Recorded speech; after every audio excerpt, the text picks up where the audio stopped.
Right, I am here with Jason Hodges, who is the designer and the constructor. Design, help construct with Semken Landscapes, Yep. of the Welcome Garden. Oh, this is the Welcome Garden. Yeah. I probably should know that, shouldn't I? That's okay. Welcome. So thank you very much for giving us some time to talk about this. What was the process, how do you become the designer of the Welcome Garden? Is that something you've done before, or? No, I haven't done the Welcome Garden before. I've done 8 show gardens and won 6 golds and 2 silvers. So didn't really want to come back and build a show garden. I think you're just on a flogging to nowhere unless you go better than what you've already done. And seeing the budgets of some of the gardens here, you just don't want to compete. Yeah. They're beautiful gardens and deserved winners. But when the major sponsor says, "Oh, Jason would be a good fit for our Welcome Garden because I'm chatty and friendly and all those sorts of things," happy to put my hand up and do it. It was a garden that, if you have a look at it, I believe that it's a real garden that you'd have in someone's backyard, and mum and dad could enjoy it on their own.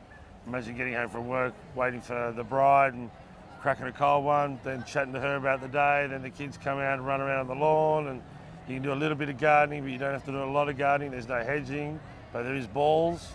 The good thing about having spheres or balls is you're not pruning them like hedges, like, oh my God, it looks wrong, I have to do it. Yep. Just your balls are getting bigger, so you prune them. Yep. This lawn here, it's Sir Grange, that's 3 years unmowed. If you want it to look like that, you'd probably just put a liquid fertiliser on it about every month to 6 weeks. Yep. It's fantastic. And the rest of the lawn, which breaks up the paving, is Sir Walter, which is just the idiot-proof, best lawn for families.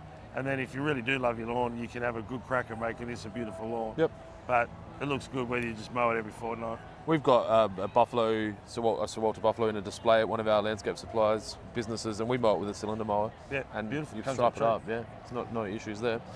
So, how much notice do you get on a design like this? Is they start having this conversation with you late? Yeah. Well, when did you do your homework? Sunday night or the day? That did you do it when you got I the did assignment? it in the morning at school. Yeah. Yeah. So I'm like that. So I It didn't knew matter how much notice you had. I knew I was doing this 7, 8, 9 months ago, Yep. and I actually drew a picture, which was an abomination, about 9 months ago. It's over there Yep. on the back of a piece of paper in my diary. Yep. Took a photo and sent it to Marty Semkens down here, and it's pretty much the garden. So from that, I then did a proper sketch. Then we did CAD work and 3D modelling and all that sort of stuff.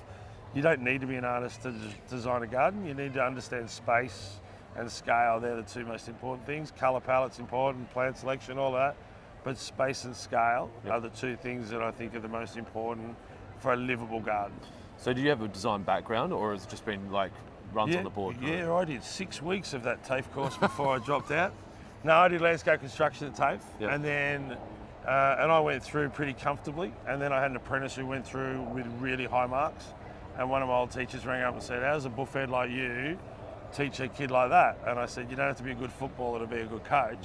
So I actually taught at TAFE for 4 years part-time.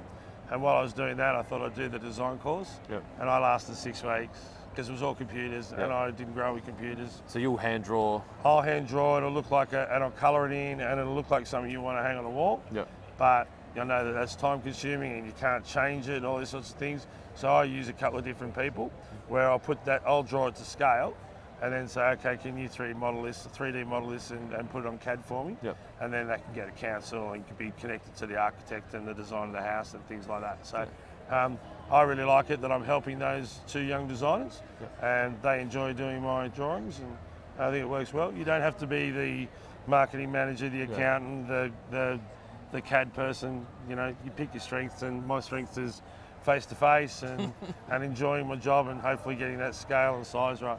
You're preaching to the choir. I don't want to do any of the work. I like the talking. It's much easier, and people actually, it can be a job. Obviously, Yeah, you've proven that. I've made a living out of being friendly and talking. Yeah. And listening. So the Welcome Garden, you I guess get that design to that certain point. It still goes through an approval process, I'm guessing, or?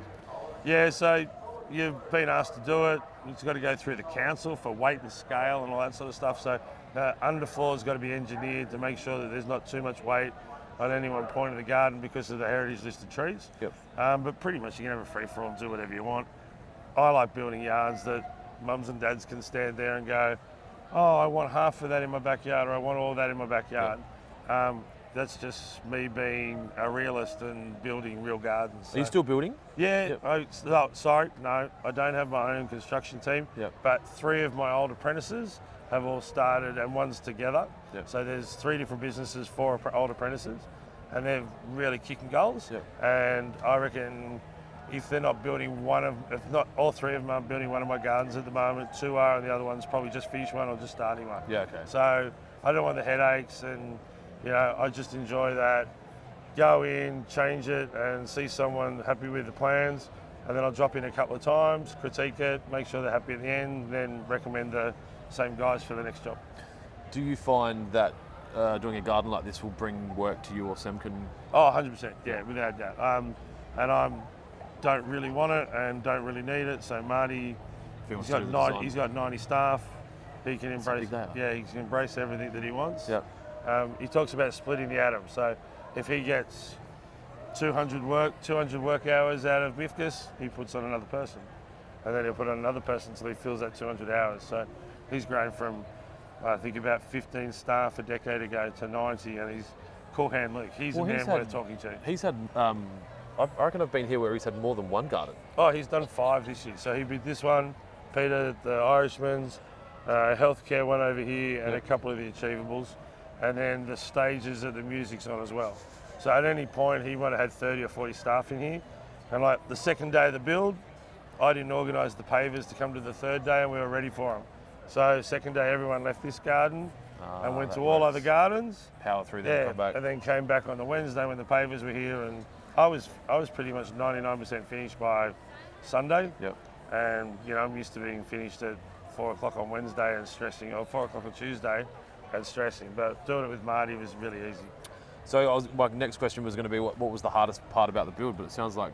A couple of days of rain, pretty ordinary rain. Yep. It rained that heavy that the water was coming out of the drains about 1 metre high. Oh, in the whole... Yeah, like both the roads down the sides here look like rivers. Yeah. They were pumping water out of the water feature, which I think is the first. Every water feature at MIFGS They all leaks. Yeah. But that would have put, I reckon they got maybe more than 50 to 100 mil in an hour here last Thursday.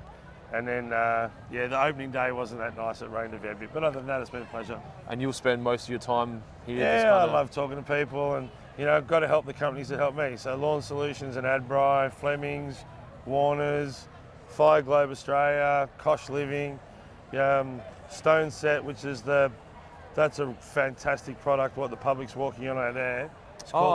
Stone Set. So you could pick anything you want. You could use bottle tops if you wanted to. You put it in the resin and they put it in a mixer, pour it, and water will go straight through it. Yep. And it's kind of like a sophisticated version of Pebble Creek, but it does this amazing thing as well, letting the water through.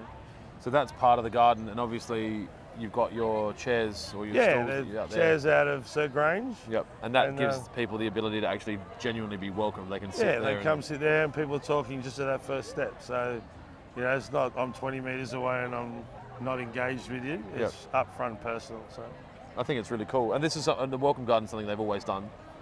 Yeah, I think this is about the 5th year they've done it. Yep. So Osmocote, who sponsored the show, sponsored this garden, and then they use it for different things. I did Tai Chi on here this morning. It was like watching. Were you in that? Yeah, it was like watching a little fat kid do the Macarena really slow. You legit did it? Yeah. Is that footage? Yeah. And then when so you got your eyes closed and you're doing these ones. And then when I opened my eyes up, I had about 100 people staring at me laughing. To be fair though, that's not the first time you've done something fun here. I reckon I saw you in a pond or a water feature. Yeah, I've swum in a few pools and stuff, and no one wants to see me with my shirt off. The old boss, his name was Greg Hooton, and he come down about 5 to 5. He goes, all right, I want everyone to get out. Jace, can you jump in the pool? And I'd take my shirt off and jump in the pool, and everyone would go, oh, God. And they're gone. They're gone home. You got to have fun. Well, otherwise, what's the point, Exactly. Oh, well, that's cool. Thank you so much for taking the time to Thanks, Clint. to have a pleasure. chat.